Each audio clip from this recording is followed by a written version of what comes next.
My name is Joyce Wyckoff, and I'm from California.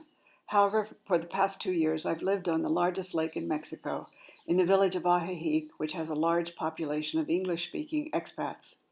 It's a soft landing for people who move to Mexico without knowing how to speak Spanish.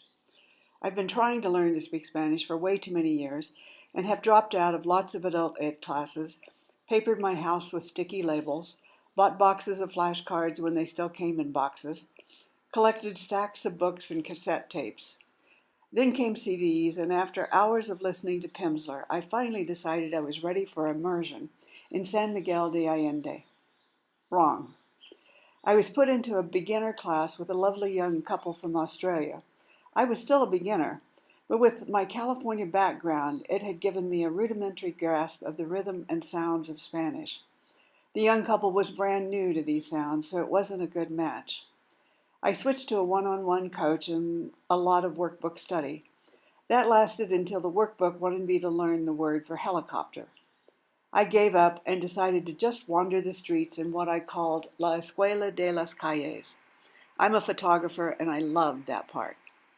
After San Miguel, I went to San Cristobal de las Casas and started researching how to learn a new language. 4 months later, I'd fallen in love with Chiapas and knew that most of what I could see of Spanish classes wasn't going to work for me. Life beckoned and I left Mexico and Spanish behind, not knowing if I would ever return.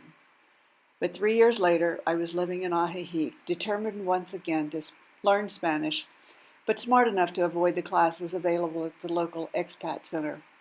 Instead, I bought all 4 Warren Hardy Spanish workbooks, 600 pages of well-organized but boring grammar and verb tenses. I did a forced march through that material and decided I was ready for another crack at immersion. Wrong again. I signed up for a 3-week immersion in Cuernavaca that also included a cultural aspect about women in Mexico. I was very excited about the opportunity to hear a lot of Spanish, learn more about the culture, and start speaking. At this point, I was still a beginner whose brain turned to spaghetti every time I tried to talk. Call it nerves or whatever, all those tenses that marched in order on paper did gymnastics in my brain, leaving me mute. I thought we would practice speaking. They thought we needed to learn what a direct object was. All the bells and whistles went off, and I dropped out on day 1. At that moment, I thought my journey through Spanish was over. I was done. I had given it my best, and I just couldn't do it. A couple of long walks and a sleepless night brought me back to how much I wanted to learn the language, and I knew I could learn it. Learning has been a lifelong passion. I just hadn't figured out how. And all of this had revealed a major failing. I couldn't understand the words I heard. I needed to focus on listening and vocabulary and get an italki coach who would make me talk. This is where I've been for the past 4 months, and I think I've reached the low intermediate learner stage. Now I want to make a leap, and I know that's going to take confidence and a lot of listening and talking. The idea of doing 4 videos for this program is about as out of my comfort zone as anything could possibly be. I'm a photographer, the person behind the lens. However, I also think it's a brilliant idea that will force me to do what I'd rather not do. I also like the idea that there's an accountability to keep me on track. So if there's a place for me, I think this is going to be the leap I'm looking for. In November, I will attend my 3rd Guadalajara Book Fair, one of the largest in the world.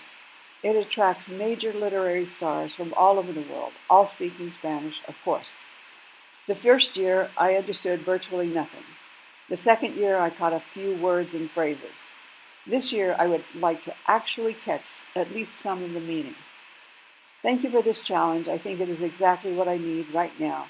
My promise to myself and you is that if I don't do the videos and if I don't successfully complete the 15-minute conversation, I will not ask for my money back.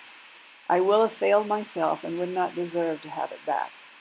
As they said in Houston, failure is not an option.